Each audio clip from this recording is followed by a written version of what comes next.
Rana ji, AIMIM ने आपको प्रत्याशी बनाया है मीरापुर का, किस तरीके से देखते हैं, क्या वो मुद्दे होंगे जिनको लेकर आप मीरापुर की जनता के बीच हैं? सबसे बड़ा मुद्दा तो ये है कि मीरापुर जनता के साथ में हर बार खिलवाड़ हुआ है। मीरापुर जनता ने जिसको भी अपनाया उसने ही धोखा दिया है। मीरापुर की जनता अब की बार चाहती है नेता नहीं बेटा, और बेटे के रूप में आपके भाई ने जिस तरह मेहनत की है, लगभग आप देख रहे थे चुनाव की जिस तरह तैयारी चल रही थी, सर समाज के लोग आपको प्यार करते हैं। सर समाज के सम्मान में अरशद राणा मैदान में उतारा है। हमारे बैरिस्टर असदुद्दीन ओवैसी साहब ने जो मुझे जिम्मेदारी दी है, राष्ट्रीय अध्यक्ष साहब ने, हमारे लोकप्रिय लीडर है सांसद साहब जो सर समाज को देखो, यहाँ पर लोग कहते हैं कि असदुद्दीन ओवैसी एक पार्टी के नेता है। मैं कहता हूँ जहाँ 10-10, 15-15% मुसलमान हैं वहाँ सांसद हमारे हैं, वहाँ विधायक हमारे हैं। तो ऐसा नहीं, वो सर समाज की राजनीति करते हैं, लोकतंत्र को बचाने की राजनीति करते हैं। टिकट मांग रहे थे आप, अचानक ओबीसी की पार्टी में खोल दी, क्या कारण रहा? देखिए, सबसे मेन कारण ये है कि राहुल गांधी और प्रियंका गांधी जी से देश नहीं चलने का दो क्या क्या करेंगे।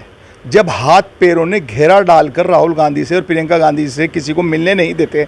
अब ये बताइए कि मैं 2022 में चुनाव लड़ा, 2022 के चुनाव के बाद में आज तक राहुल गांधी से, प्रियंका गांधी से मेरी भेंट हुई, टाइम मिलते रहे। जो आसपास लोग बैठे हुए हैं उन्होंने ऐसा घेरा डाल रखा है कि राहुल गांधी जी को और प्रियंका गांधी को आम जन से या कार्यकर्ताओं से, पदाधिकारियों से नहीं मिलने देते, जिसकी वजह से आम जो एक नेता है कांग्रेस का, आम लीडर है कांग्रेस का, या मान लिया कांग्रेस के बड़े नेता है, वे भी तरसते हैं राहुल गांधी से और प्रियंका गांधी से मिलने के लिए।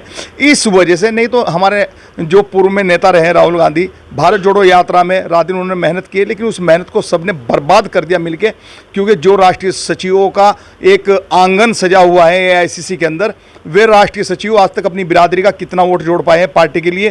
क्या राहुल गांधी जी को सवाल नहीं करना चाहिए? क्या प्रियंका गांधी जी को सवाल ना करना चाहिए? और उन लोगों की वजह से ही सिर्फ ये है कि आज कांग्रेस पार्टी इतनी मेहनत के बाद भी एक ये समझिए उस दिशा में जा रही है कि जहां पर हम जैसे जो रात दिन मेहनत कर रहे हैं। मैंने भी आपके सामने 2 सम्मेलन कराए हैं। आपने पता है कि कांग्रेस को आपको 30-35 साल से सड़कों पर नहीं नजर आ रही, और किस तरीके से तुम्हारे भाई ने मेहनत की। कांग्रेस ही सड़कों पर आ गए थे, लोगों के अंदर एक जोश पैदा हो गया था। लेकिन जब उन लोगों को ये पता चला कि अरशद राणा कांग्रेस के लिए इतनी मेहनत कर रहा है, ये तो कांग्रेस के अंदर तूफान ला देगा। कौन सा एक ऐसा मुद्दा होगा जिसके आधार पर आप वोट मांगेंगे? मीरापुर का मुद्दा सबसे बड़ा ये है कि जो लोग ये कहते थे कि ये लोग कहाँ जाएंगे, ये बेचारे कहाँ जाएंगे, वो ठप्पा अब सर समाज के लोग हटा देंगे और उन्हें इस चुनाव में ये सबक सिखा देंगे कि बेचारे वहाँ जाएंगे जहाँ इनका सम्मान होगा।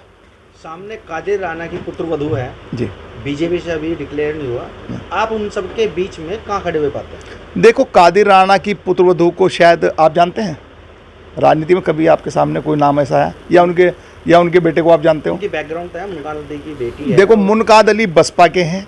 अब मुनकाद अली बसपा के प्रत्याशी को चुनाव लड़ाएंगे, अपनी बेटी को चुनाव लड़ाएंगे, सवाल तो इस बात का है, आप भली बात ही जानते हैं। और बसपा के जो इतने बड़े कद्दावर नेता हैं, उनकी बेटी का टिकट है, तो कितना झोलमोल देखने को आपको मीरापुर विधानसभा में मिल रहा होगा।